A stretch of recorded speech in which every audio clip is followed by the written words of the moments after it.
আসসালামু আলাইকুম ওয়া রহমাতুল্লাহ। প্রিয় বন্ধুগণ, জীবনের প্রত্যেকটি ক্ষেত্রে ইসলামের বিধিনিষেধ মেনে চলুন। ইসলাম শুধু একটি ধর্ম নয়, এটি একটি পূর্ণাঙ্গ জীবন ব্যবস্থা।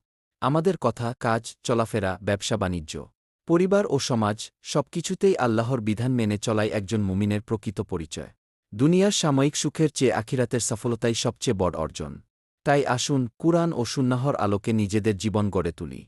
আল্লাহ আমাদের সবাইকে সঠিক পথে চলার তাওফিক দান করুন। আমিন। আসসালামু আলাইকুম ওয়া রহমাতুল্লাহ। প্রিয় বন্ধুগণ, জীবনের প্রত্যেকটি ক্ষেত্রে ইসলামের বিধিনিষেধ মেনে চলুন। ইসলাম শুধু একটি ধর্ম নয়, এটি একটি পূর্ণাঙ্গ জীবন ব্যবস্থা। আমাদের কথা, কাজ, চলাফেরা, ব্যবসা-বাণিজ্য, পরিবার ও সমাজ সবকিছুতেই আল্লাহর বিধান মেনে চলাই একজন মুমিনের প্রকৃত পরিচয়। দুনিয়ার সাময়িক সুখের চেয়ে আখিরাতের সফলতাই সবচেয়ে বড় অর্জন। তাই আসুন, কুরআন ও সুন্নাহর আলোকে নিজেদের জীবন গড়ে তুলি। আল্লাহ আমাদের সবাইকে সঠিক পথে চলার তাওফিক দান করুন। আমিন।